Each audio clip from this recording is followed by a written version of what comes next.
This is CBC Nova Scotia News. Tonight, concerns raised. Angry residents speak out against the new temporary pallet shelters in Lower Sackville. Mall reopens. Days after another massive snowfall, the Mayflower Mall in Sydney is back in business. And while out walking his dog, he fell into a manhole and feared for his life. We'll tell you what happened next. A quiet start to the weekend, but watching our next system, which will edge into the province with some light snow late Saturday through Saturday night. Your full forecast is coming up.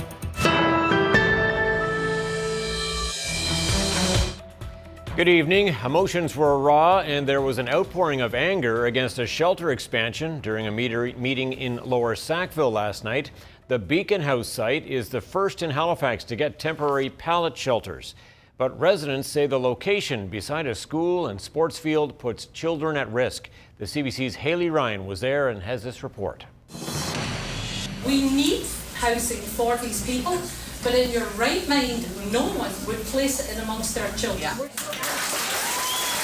It was a very emotional, tense, and sometimes chaotic meeting as people shouted their concerns. More than 170 people packed the community hall, and many were turned away. Beacon House on Metropolitan Avenue is a 24-hour homeless shelter and has 8 micro-shelters in its parking lot now.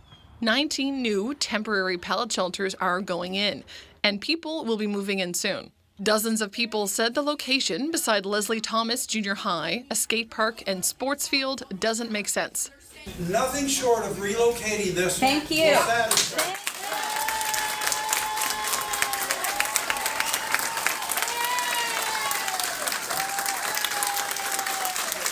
It's safety for the young kids, like I said, and our seniors. I'm 57, and I'm nervous walking the path by myself now once spring hits. People spoke about thefts connected to shelter clients, women being verbally harassed, and finding needles in the area. One of the tensest exchanges happened when one local parent, Andrew Clark, expressed support for the new shelters. I am happy to be part of a community that is providing space for vulnerable people. We're all happy that you are. We just don't want it there. Yeah, exactly. Everyone wants to support them, but not look at them or see them. They're human beings. Not around a school. Beacon House has overnight security and is in regular contact with the RCMP. But people say that's not enough. The shelter team says those coming to Beacon House have the least severe mental health or substance use issues. And people need help in an emergency, and that is the safety concern. The people who are the most at risk here are the vulnerable, unhoused people, and that is what is important to me. The province announced the pallets would be going here last month. Many at the meeting were upset this happened without public consultation. Jim Gunn of Beacon House says their group thought they had local support and had not heard this level of concern before. That's happening more and more wherever we live. That's not just here. So our messages from our parents to our children, from our teachers and to their students, and from us to our own guests. We've got to be aware of this concern. Area MLA Steve Craig said he'd take the feedback to Premier Tim Houston and says that the planning for pallet shelters has to be done better. Ryan, CBC News, Lower Sackville. People are beginning the process of moving into a new supportive housing facility at a former hotel in Halifax's South End. The old Waverley Inn on Barrington Street is now open. The building might look the same, but it's going to provide a different service now. It offers around-the-clock support for women and gender-diverse people who have been experiencing homelessness. The facility will have room for 32 people and is being staffed by the YWCA. We've worked really hard over this last couple of months in partnership with the province, with HRM, with the Goshen family to get the property ready, keeping in mind safety and security, and getting it ready to be the supported housing program that it will be for the next couple of years. And so we're excited to have it open and running and in the process of doing intakes and getting people moved in. Hodges says the wraparound supports provided by staff are a big part of the program. Those getting a chance to move in are from the by name list of people sleeping rough in HRM. The province is providing about $2 million for the project. 3 children and a 37-year-old man suffered serious injuries in a crash yesterday evening in the Annapolis Valley. RCMP say an SUV went off the road in Litchfield at around 7:30 and ended up in a ditch. An 11-year-old was airlifted to Halifax. A 4-year-old and a 9-year-old were also seriously injured and taken to hospital.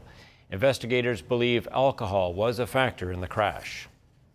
The Mayflower Mall in Sydney reopened its doors this afternoon after it was closed for nearly 3 days. The mall has not said clearly what kept them from opening.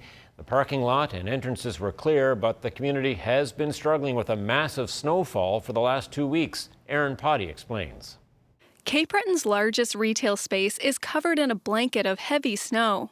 The Mayflower Mall closed on Wednesday after receiving another major dumping only a week after a record-breaking 150 centimeters. Sam Bootler and his wife are the owners of Rocky Mountain Chocolate Factory. We've had a really discouraging month. We were closed for almost a week due to weather when we had the 150 centimeters of snow. And then we just missed Valentine's. We were open on the 13th of February. We got a full day in, but then on the 14th it was closed, and we've been closed ever since. Bootler says mall management have been keeping tenants and customers up to date on the cleanup through their Facebook page. But he says the communication has been a little sparse. I'm thinking it's because they're really busy and they're trying to keep us safe, which I understand and I appreciate. In a post made yesterday, mall management said they were beginning to slowly open stores, but were also being mindful of heavy snow loads. It's not clear whether those were concerns related to the building's roof. The mall also hired an engineer and shovelers. CBC News left several messages for the mall's management team, but they were not returned. I'm hoping that things are going to cool down, and it was the pandemic, it was Fiona, it was the rising food prices. It's rising interest rates. We need a break. So hopefully it's on the way. Bootler says because so many of his products are made fresh in store, it can be difficult to open on short notice. He's now hoping for a much better Easter season so he can try and make up for some of this year's losses. Aaron Potty, CBC News, Sydney.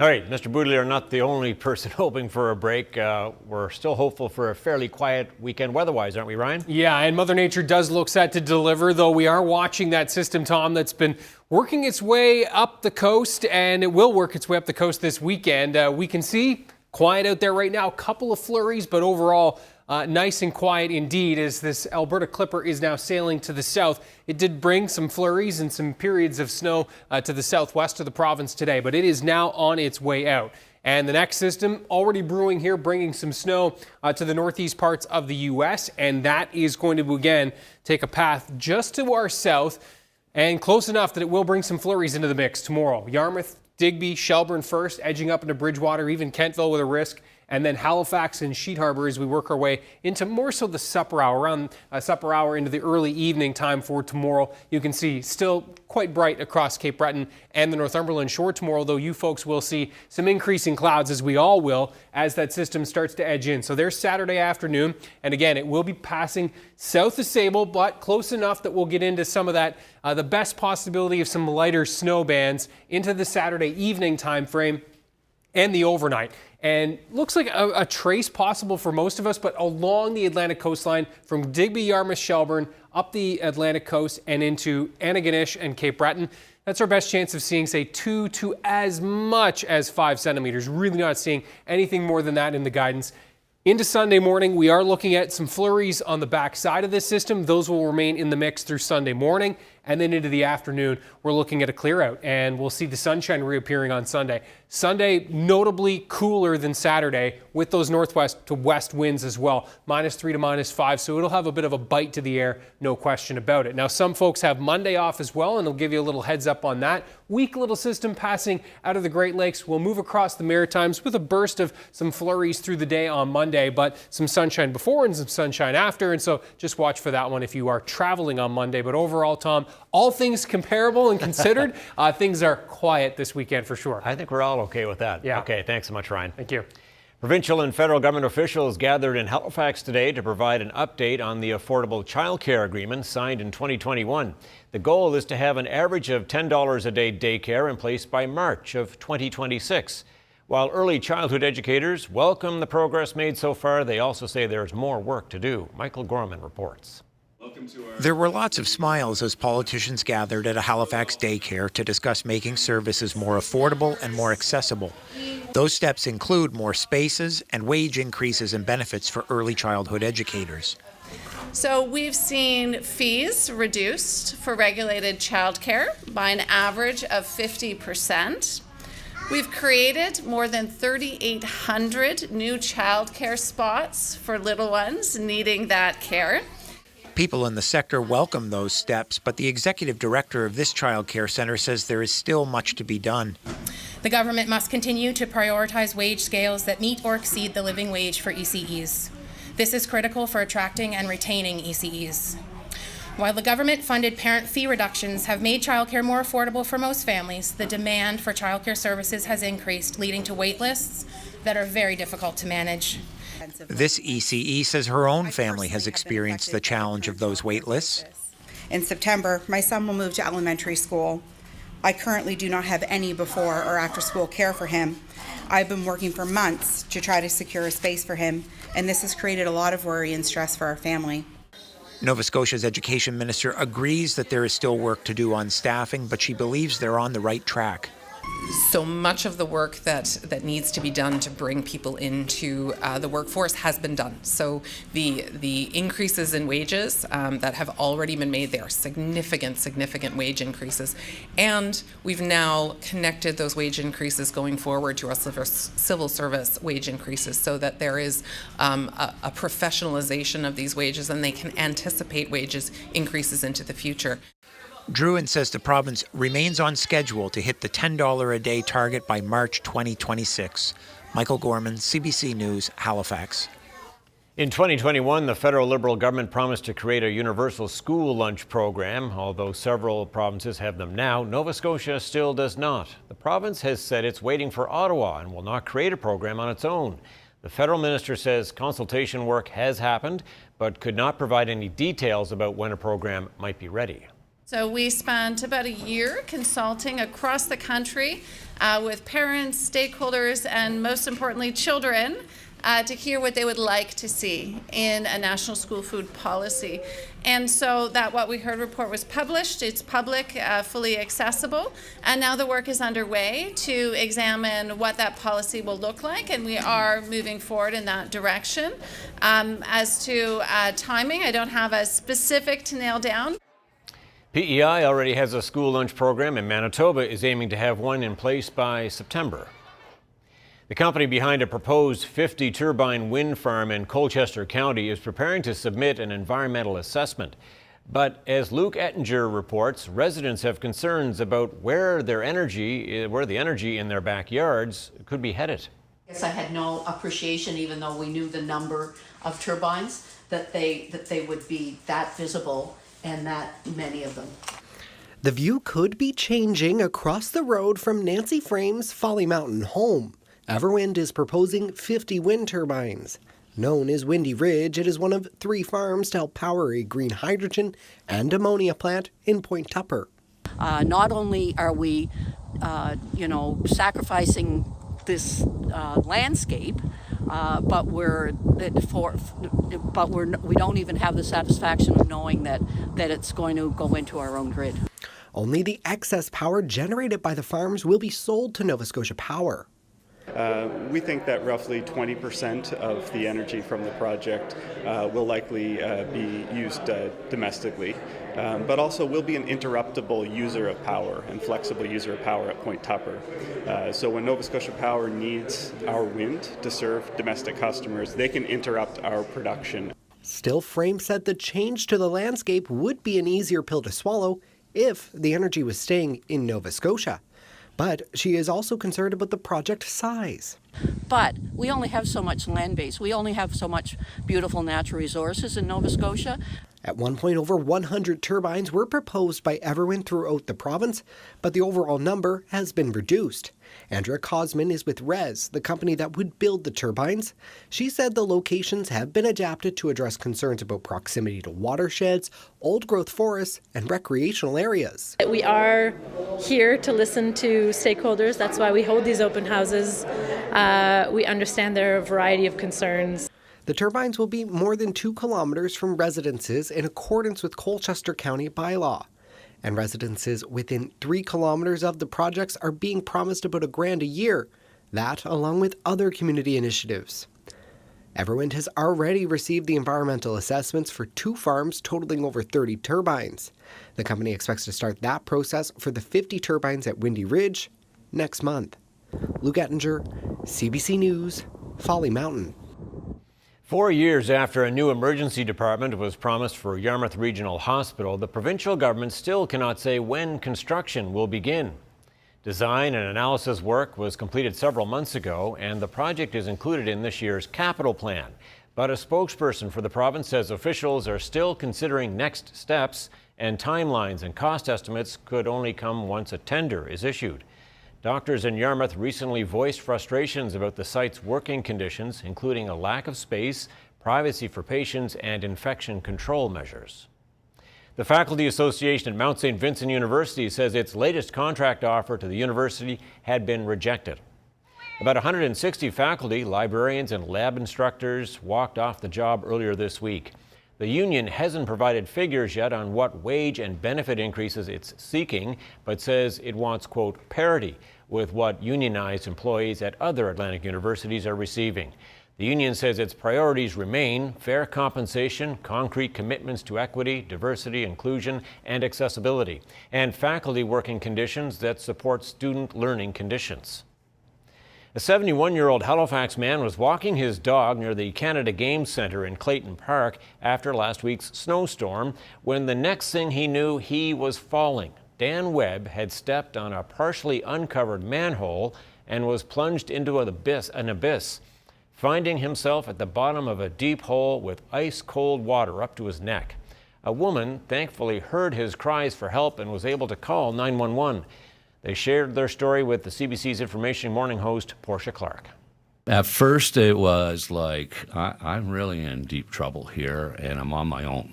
My only thoughts really were, like you say, I'm not going to die here alone. What were you doing when you fell? Just usual, walking my dog. It was a beautiful morning. Sun was shining. Nothing unusual. The dog wanted to go and pee on a light standard. I let his lead go because he's just going over to pee. He ran through the snow. I took one step down, then I think one step onto the snowbank, and the next step into pristine snow, which turned out to be nothing there. The next thing I realized was I was underwater, struggling to get up and get the water out of my mouth and my nose that was in there. Once I did that, I realized I was in deep trouble. I had worked in manholes when I was younger in Calgary, and there was no way out. I knew there was no way out for me on my own to get out. And because of my knowledge of cabling and such, that's the reason that I started looking at the end walls to see if there was conduits there. I was standing up to my neck in water while I was doing this. When I found the cable, I tried to stand up on it, and the first time I fell down because it was slippery with silt, and then my mind clicked in, okay, this isn't going to work. So I put my hands up, it's hard to explain, and I just put my fingernails in between a crack between the rings in the neck coming down, the round part, and I held onto that, got up onto the cable, took my 2 fists, put them against the opposite side in the neck of the manhole, and then I started screaming at the top of my lungs. What were you screaming? Help me, please, I'm in the manhole. And then I got tired. So I realized, I've got to do something to save my energy because I was getting very cold and starting to shake. And just when I thought things were not going to go well, this lovely lady poked her head down the hole and said, "You're going to be okay, sir." Oh. I'm phoning 911. You're going to be okay. So, Colleen, tell us what you heard. When I got out of the car to go in the Canada Game Centre, I thought I heard like a very mild help. And I'm sort of looking around. Nothing was there. And there's always kids around there, so, I thought someone might be joking around. And then I started walking, and then I heard, "Help me." And so I'm saying, "Hello, hello," and no response. And I started walking into the door, and then I thought, no, something's telling me, go and check. And I went up and I saw Chance, and he was just on the leash. And all of a sudden I heard Dan say, "Be careful, don't fall in." And I came to a standstill because then I thought I was going to be in a sinkhole. I got closer and I grabbed the dog's leash, and I looked in, and Dan was his head was probably about 6 feet down, so it was quite deep. And he was very cold and very wet. So you called 911. Yes. How did you get out, Dan, physically? The fire department came and put a Yes. ladder down, and then I crawled out. I couldn't walk. The fire department people took me to the fire truck and put me in there, so I wrapped me in blankets to warm me up, and then they moved me into the Canada Game Centre Yes. from there. Were you injured at all, Dan? Just my leg was at the shin, and that's about all that I can see that was injured. I still, in my mind, can't comprehend how I fell down the hole without maybe putting my arms out or something to save myself. Yeah, right. But it was just so quick. Take my left step, and then the next thing that I remember is being in water, and I knew this was a bad situation. I feel very grateful to be here. Obviously, something aligned the proper way for her to come over and be inquisitive enough to see what was going on. Just we're going to be friends for life. I can tell you that. And I'm very happy that he's okay. So am I.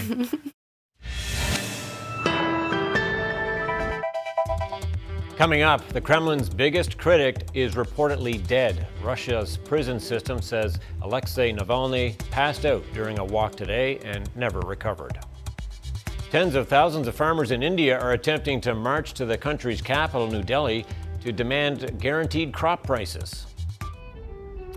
Unmistakably, the giant fiddle in downtown Sydney. Ryan back with your full weather forecast in just a few moments.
I'm still trying to get over the poor gentleman in the manhole. Yeah.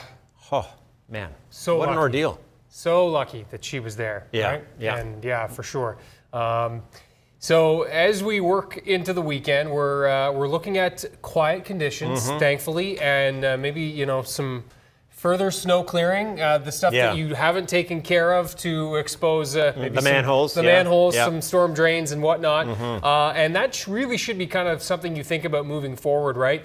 Because eventually we're going to get a warm up. We're going to get the melt. We're going to get the melt. We're going to get maybe some rain, and you want to make sure that those storm drains are dug out. So why not pick a nice weekend to do it, right? Because we're all in good shape, having That's shoveled right. a lot of We snow the haven't last done little while. anything.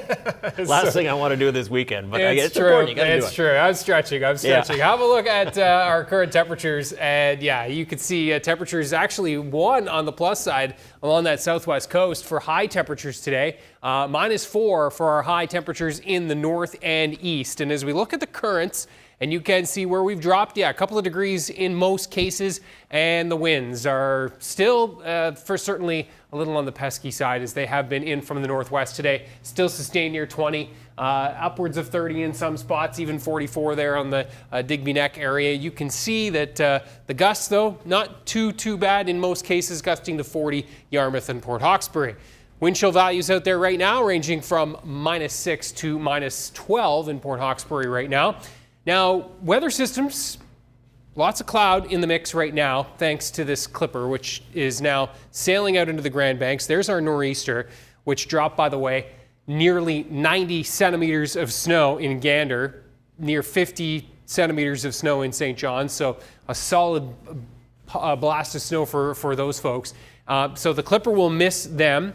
But this system here, which we've been talking about, which will graze us, is looking set to slam eastern Newfoundland again with another 15 to maybe 30 centimeters.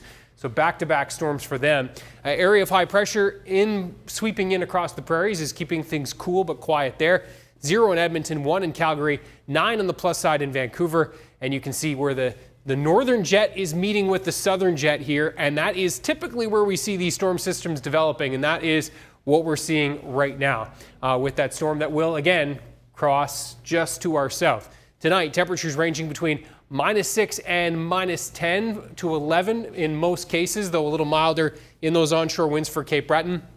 Onshore flurries continue tonight and into Saturday for Inverness County. That's kind of the one consistent spot with those onshore winds. It's really not going to let up for you folks even into Saturday morning, and then finally tapering off into the afternoon as the winds become light ahead of this next system, which is, again, Digby, Yarmouth, Shelburne, up to Middleton, Kedgie, Lunenburg by 4 or 5 o'clock tomorrow, and then creeping its way northward after that.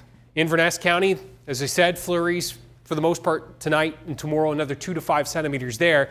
Everywhere else, a mix of sun and cloud for Cape Breton, and another pleasant day for you folks tomorrow. Temperatures -2 to -3 for the Northumberland shore tomorrow, and we're going to be seeing temperatures ranging between -2 and -4 for the Fundy and Valley region. Certainly some increasing clouds here. Not convinced that the flurries will make their way as far north as Amherst and Parsboro, but may clip into the Truro region, and certainly looks like the Valley will get into those flurry chances, mainly for the evening tomorrow, but I did put them on the map. Digby, Yarmouth, Shelburne, as I said, Liverpool, Bridgewater, you folks into the afternoon. And Halifax, again, not convinced we'll see much in the way of flurries throughout the afternoon. Chances are really greater as we move our way after 4 or 5 o'clock here as this next system will start to roll in. And again, it's kind of just grazing the coastline where we have our best shot at maybe 5 centimeters. I think we're more likely to see kind of a trace to 2 centimeters here with this, but can't rule out as much as 5. Either way, not much to contend with for Sunday morning, though be mindful if you are traveling early Sunday that the roads may be a little snow-coated, and we are looking at Sunday some flurries in the wake of this system, a cool start to the day and a bit breezy to start as well, but the winds will ease throughout the day. Temperatures ranging between -3 and -5 on Sunday. Now, if you happen to have Monday off, we are watching this next system working its way in, bring a little burst of flurries Sunday night, and another burst of flurries Monday morning into the afternoon, but it looks like we'll clear in behind. Cooler air sinking into the region in behind that system as well. And so we go up for Monday, then back down for Tuesday, remaining cool for Wednesday, and keeping an eye on Thursday, Tom. That's kind of our next one that we're going to have to keep track of, but Long way out. I think we can enjoy the weekend before we have to worry about that one. We'll enjoy the weekend for sure. Okay, Ryan, thanks so much. Thanks, Tom. Up next, we'll hear from two people who were at last night's fiery public meeting about temporary shelters going up in Lower Sackville. Stay with us. You're watching CBC Nova Scotia News.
As you saw earlier in the newscast, more than 170 people gathered last night to voice opposition and concerns around a pallet shelter in Lower Sackville.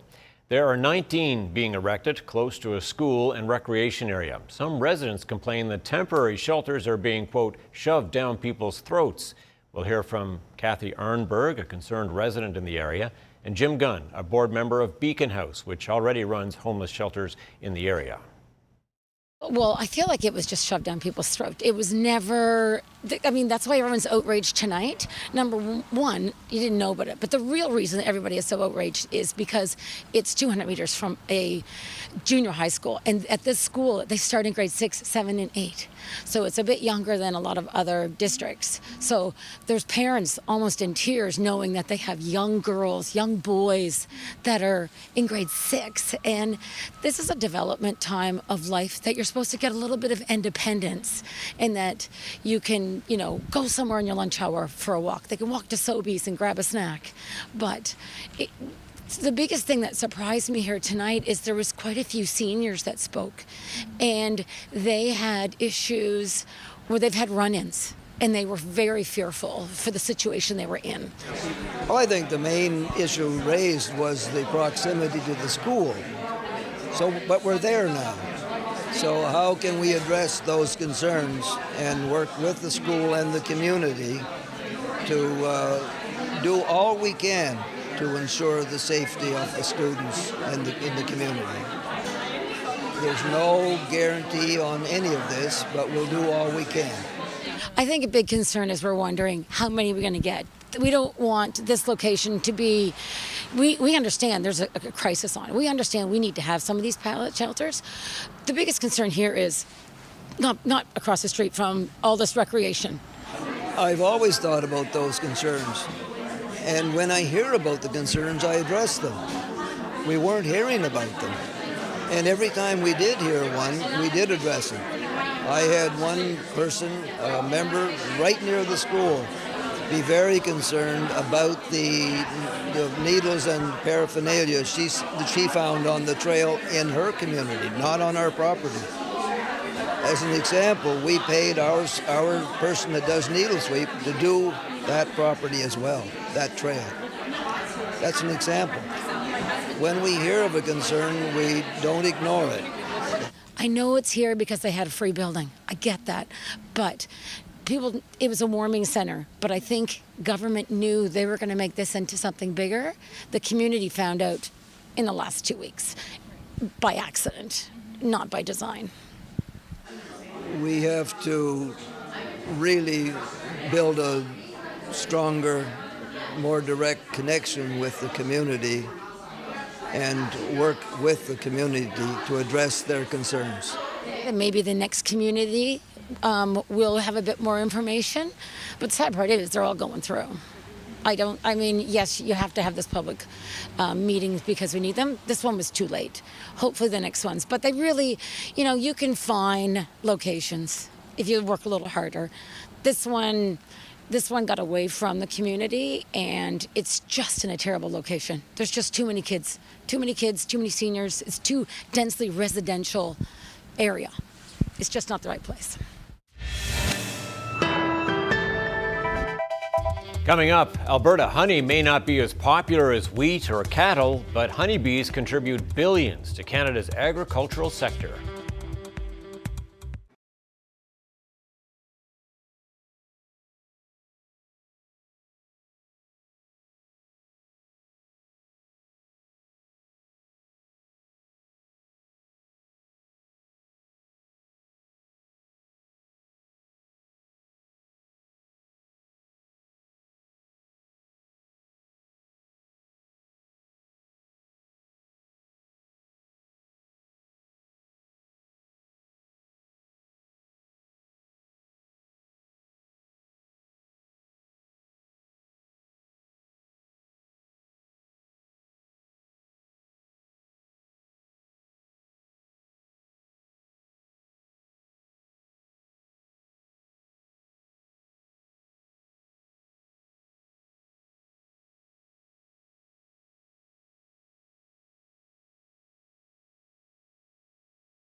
Russia's prison service says Alexei Navalny is dead. Navalny was President Vladimir Putin's most prominent critic. He was in a prison in northern Russia today when officials say he felt unwell and lost consciousness. The CBC's Briar Stewart is in London, where Navalny's supporters gathered today. Reaction is continuing to pour in after the news of Alexei Navalny's death. We have seen some memorials in Russia, but certainly large crowds have gathered in front of Russian embassies across Europe. We're just across the street from the Russian embassy in London, and a few hundred people here have gathered, some with tears in their eyes. Now, there has been no confirmation of Navalny's death from supporters or his legal team, but Russia's prison service put out a statement this morning saying that the 47-year-old died suddenly after coming back from a walk. Now, he'd been imprisoned at a remote penal colony north of the Arctic Circle. And in fact, he was just in court yesterday, and while he looked thin, he seemed to be in good spirits. He was even joking with the judge at one point. Navalny has been in prison in Russia since 2021. He returned to the country after being in Germany getting medical treatment after being poisoned with a banned nerve agent. His wife, Yulia Navalny, was in Munich today. She was meeting with world leaders, and when she heard the news, she said she had to decide whether or not to go back home and be with her two children or whether to stay there. And she thought that what Navalny would have wanted her to do was to stay there and send a powerful message. Но если это правда, я хочу, чтобы Путин, все его окружение, путинские друзья, его правительство знали, что они понесут за то, что они сделали с нашей страной, с моей семьей и с моим мужем ответственность. Now, Russia's President Vladimir Putin hasn't commented on Navalny's death, even though he was out today touring a factory in Russia and speaking to the media. Putin will very likely be elected again next month in Russia. In fact, it's really a certainty because there aren't free or fair elections in Russia. And now you have the man who was the most prominent member of the opposition dead. And there are a lot of questions about just what happens to the opposition movement from here. I mean, the opposition movement lives in the access to the real information. When people have access to the real information, they're able to share their views, they're able to think normally. There has been a lot of reaction from world leaders to Navalny's death, with some officials saying this is just another reminder of the lengths the Kremlin will go to crack down on any opposition. Briar Stewart, CBC News, London. As you heard, the death of Alexei Navalny is still to be confirmed, but world leaders were quick to react to reports of his death in prison, including Prime Minister Justin Trudeau. Alexei Navalny had been an extraordinary fighter for human rights, for democracy, and someone who was standing up for the Russian people, standing up with extraordinary courage for a better future for Russia and for Russians. And we know how much that scares and continues to scare Vladimir Putin. Reports of his death, if they're true, and I have no reason to believe they're not, Russian authorities are going to tell their own story.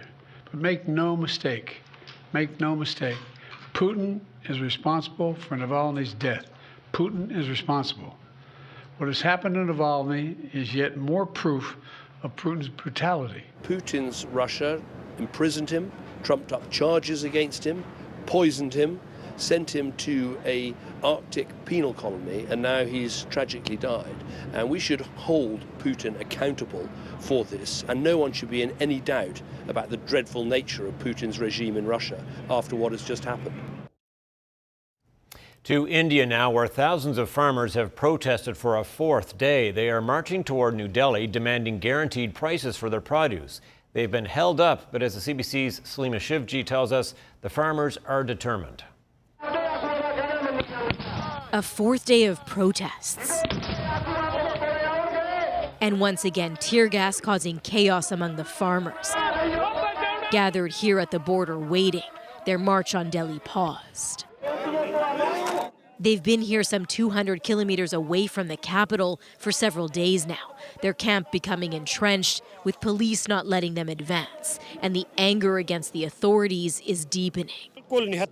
इनके पास कोई हथियार नहीं है, only for flags हैं. We came unarmed, carrying only flags, farmer Sukhvinder Singh says, but the government's response has been so aggressive. गोलियां मारी जा रही हैं. There's a deep sense of frustration among the many farmers here that India's government under Narendra Modi may have listened to their demands but didn't really hear them. They say he certainly did nothing about it. Narendra Modi. This government is all talk, Gurmeet Singh says, and it's full of liars. They promised us relief but didn't deliver. The farmers want a guaranteed minimum price for their crops and debt relief, loans waived. The pain of working in the fields too acute. We're worried about how to sell our crops, Manjinder Kaur says. Without a government set price, there's always the fear we won't receive a fair amount. I'm 63 years old, she says, and I've never seen a government disregard farmers like this. That feeling lingers from the protests that took over India's capital 3 years ago, demanding controversial agricultural reform laws be withdrawn. That months-long protest worked. This one is currently stalled as talks continue between government officials and union leaders to defuse the standoff. Still, the farmers gathered here are determined. And to ask the question from the Prime Minister and the central government about their promises, why they have not fulfilled their promises, why they are ignoring the farmers, laborers of this country. As they prepare for a long wait to get the concessions they say they need. Salima Shivji, CBC News, Delhi. Food additives that are banned or that get a warning label in other countries can be found in Canadian snack food aisles. A marketplace investigation shows some manufacturers are creating two versions of the same treats, one for this market and another for Europe. Rosa Marcatelli shows us why that has some people worried. Let's stick that candy in the cart. Marketplace ordered some popular snack foods from Europe. Okay, it's here. To see how the same products can have very different ingredients, depending on where you live. Lots of good stuff. We compare them to the ones sold in Canada, scouring labels for some controversial ingredients. Allura Red, also called Red 40, Tartrazine, or Yellow 5, and Sunset Yellow, FCF, or Yellow 6. These synthetic food dyes can cause or exacerbate neurobehavioral problems in some kids. So what that means is that they can cause things like inattention, hyperactivity, sleeplessness, restlessness, irritability, these sorts of things. In the products we order from Europe, we find some get warning labels about these dyes, but others don't have the dyes at all, unlike the Canadian versions. Then there's another additive used to make food look brighter, titanium dioxide. It's not in these foods from Europe. It's banned there over concerns it could cause damage to DNA. The fact that it has this potential to damage the DNA material is not something that we should intentionally add to food. But here it is in the Canadian versions. We take that to parents. It's shocking because obviously these companies, parent companies, are global. Why are they producing on purpose two different sets of products? We're no different than people in Europe, so why is it that we have different content of the products? I think it's a great question for Health Canada. Health Canada tells us they've reviewed these additives and found no conclusive scientific evidence that they're concerned for human health.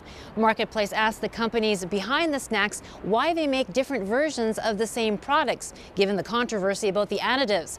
The companies tell us their products are safe and follow all government regulations. Rosa Marcatelli, CBC News, Toronto.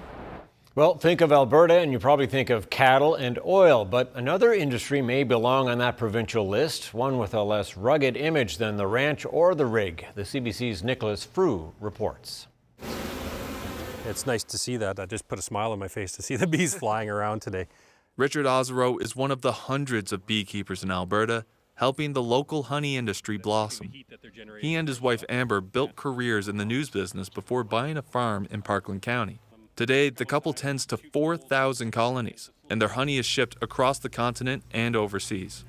Alberta honey can make its way all around the world, like all kinds of places. It's nice to see, because we do have a really sought-after product, well known for its high quality, its color, how light it is, and the taste and everything. While the honey industry has not grown to the same scale as wheat or cattle, the federal government estimates honeybees contribute billions to Canada's agriculture sector through pollination. That connection is huge of the economic importance of honeybees in the country, responsible for pollination for about 21 other crops, depend 100% on honeybees. Data shows that Alberta is home to the most honeybee colonies in Canada, producing about 40% of the country's honey last year. In 2023, Alberta set a record for honey value, earning more than $105 million. But beekeeping wasn't always the bustling industry it is today in Alberta. And I think there was a lot of beekeeping operations in the east who were finding themselves a little crowded geographically and realized that there was a lot of territory out in the prairies. Once established, apiculture grew quickly here, with the number of beekeepers peaking at 11,000 at the end of the Second World War. And interest in beekeeping in Alberta appears to be on the rise once more. The number of beekeepers has steadily increased since 2008. As for those thinking of starting out, experts say it's crucial that each apiculturist educate themselves thoroughly and find a local mentor who can teach them how to care for bees in Alberta's climate. Nicholas Frew, CBC News, Edmonton. Strengths in base metals and telecom helped Canada's main stock index post a small gain today. Here's a look at the markets as we head to break.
news you can trust. We have the latest on what's happening in your community and a weather forecast you can rely on no matter where you are in Atlantic Canada. I'm Amy Smith. And I'm Ryan Snoddon. Join us for Atlantic Tonight. Right after the National.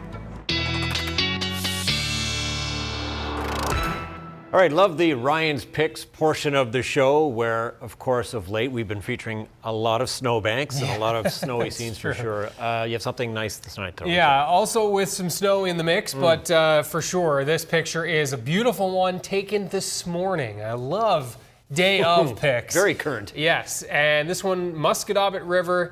And have a look at this pic. The sunrise this morning was spectacular on the Musquodoboit River. Vicky was up early this morning. She was. And thanks to her for snapping this and sharing it with us. And think there'll be a pretty good sunrise again tomorrow morning with some sun in the mix, increasing clouds from southwest to northeast throughout the day. And yes, some flurries edging in to the southwest of the province throughout the afternoon. Even some light accumulation possible, more so for Saturday evening into the overnight. And then it's gone again with some lingering flurries into Sunday morning. Temperatures on Sunday, -3 to -5. And we're going to be seeing the winds a little breezier, no question, behind that system on Sunday. That'll just make for a cooler day overall. Saturday, the wind's fairly light ahead of this one. And then you can see just kind of grazing the Atlantic coastline, maybe as much as 5 centimeters there. And then we are looking at that clear out with some flurries in behind.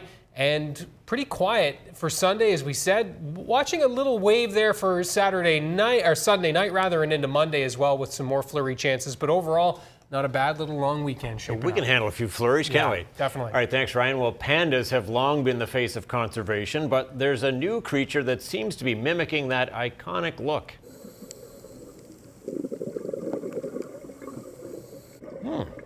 Curious? Yeah. Meet the less cute and more creepy-looking critter called the skeleton panda sea squirt. It's a newly classified species that first discovered a few years ago near the Japanese island of Kumajima. They measure about 2 centimeters. The white parts that look like the skeleton are its blood vessels. Okay. Scientists don't yet know what's with the black pattern that make them look like a panda. Researchers are hoping to discover other new species that live among the coral reefs. Mysteries of the sea. Yes. That's it for us tonight. Thank you so much for watching. We'll see you next time. Good night.